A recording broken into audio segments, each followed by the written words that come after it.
তো hello guys, welcome back to my channel three R daily dose. আমি আপনাদের রুম্পা পাত্র নিয়ে চলে এসেছি আজকে আবার একটা নতুন ব্লগ, নতুন ডে। তো চলো,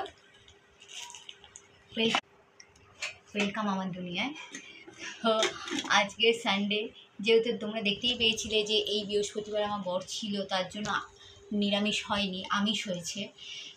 তো যেহেতু আমরা যে কোনো একটা দিন আমরা নিরামিষ খাই, হয় বৃহস্পতিবার খাই, নয় সানডে খাই, রোববার খাই। তো আজকে রোববার, আজকে আমরা নিরামিষ খাবো। তো দেখো, নিরামিষে তো অনেকগুলো পদ। এই যে ভাত এখন বাড়ছি মেয়েদের জন্য, মেয়েদের জন্য কি, আমরা তিনজনেই, হ্যাঁ সবার জন্যই। মা ওখানে বসে বসে, মার খাওয়াও হয়ে গেছে। তো চলো, এই যে একজন দুষ্টুমি করছে।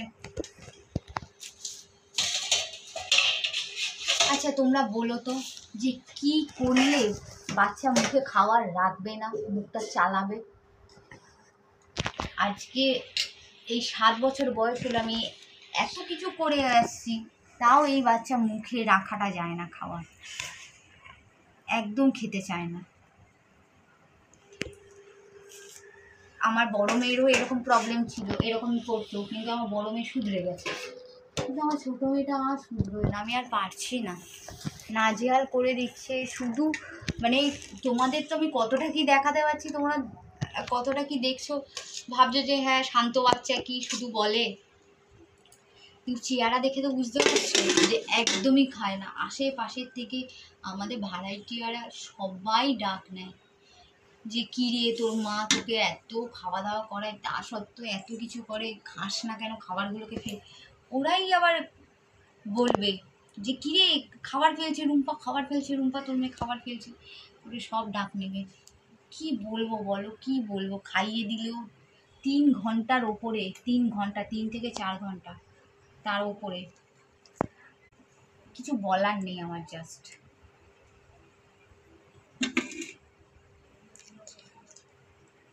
দেখো, এখনো দেখো ভাত নিয়ে খেলছে। বলো বলো, কীরকম বাচ্চা? কি করে এরকম করলে কি করে হবে, কি করে যে কি হবে, খুব টেনশন। ডাক্তাররাও বলে ওকে, বাচ্চাদের ডাক্তার দেখিয়েছি প্রাইভেটের, ডক্টর রক্ষিত, আমাদের আমাদের হচ্ছে গলগ্রিনে বসে, মেয়েদের স্কুলের একটু আগেই।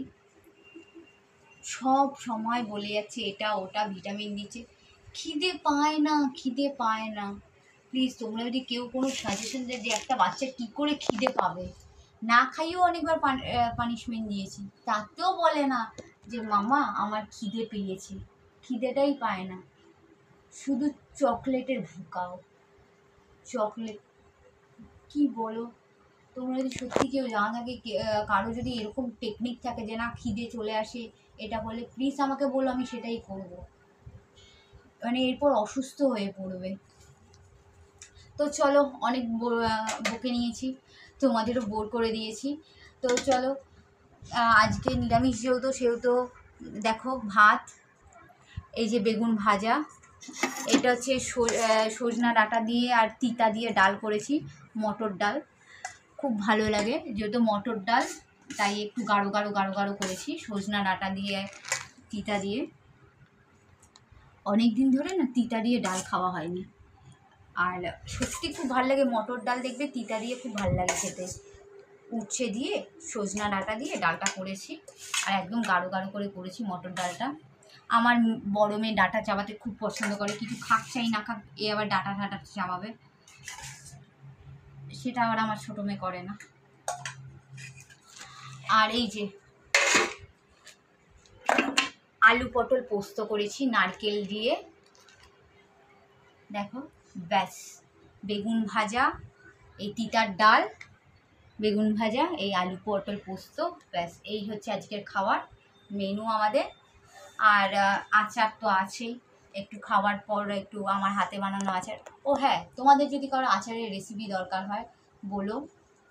যেমন আমি খুব রিসেন্ট এই 2-3 দিন আগে আমি জলপাইয়ের আচার করেছি, তোমাদের দেখাই আচারটা কীরকম হয়েছে। তো দেখো, এই যে জলপাইয়ের আচার করেছি, দেখতে পাচ্ছ, একদম ঝাল ঝাল টক টক মিষ্টি মিষ্টি। কে কে খেতে ভালোবাসে এরকম জলপাইয়ের আচার? এই যে রেসিপি দরকার হলে বলবে, অবশ্যই বেশি কমেন্ট এলে, আচারের জন্য যদি বেশি কমেন্ট আসে আমি নিশ্চয়ই দেখাবো আবার। তো চলো লাঞ্চটা করে নিই, অনেক বকে নিয়েছি তোমাদের সাথে।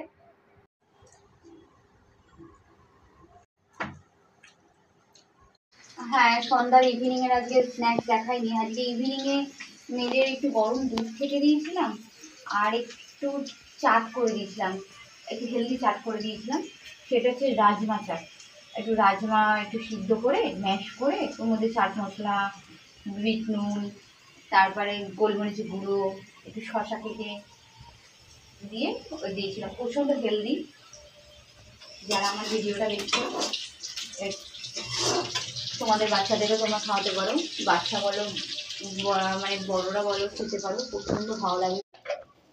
তো চলো, সেটা তো আর ভিডিও করে তোমাদের দেখানো হয়নি, ভিডিও করতে ভুলে গেছি। খাওয়ার রেডি করে মেয়েদের দেওয়ার পরে তারপর মনে পড়ছে আমি ভিডিও করতে হতো, কী করবো বলো, মনে থাকে না। তো চলো, এখন রাতে ডিনার করছি। রাতে ডিনারে যেহেতু আজকে আমাদের নিরামিষ ডে, যেহেতু এখন সন্ধ্যাবেলা বৃষ্টিও পড়ছে, সন্ধ্যার থেকে খুব জোরে বৃষ্টি হচ্ছে, ভাবলাম যে চলো মেয়েদেরকে একটু তোমার খিচুড়ি করে খাওয়াই। কালকে আবার সকালে মর্নিং স্কুলও আছে, আর একদম খিচুড়িটা করি, একদম হালকা পাতলা করে নিরামিষ খিচুড়ি করে মেয়েদের খাওয়াই। একেবারে হয়ে যাবে, আমরা তিনজন, আমাদের কোনো ঝামেলা নেই। একটু নিরামিষ, পুরো নিরামিষ করেই করছি খিচুড়িটা। একটু আলু, একটু কুমড়ো দিয়ে করছি, বেশ লাগে খেতে। আমার তো খুব ভালো লাগে, আর আমার মেয়েদেরও খুব ভালো লাগে।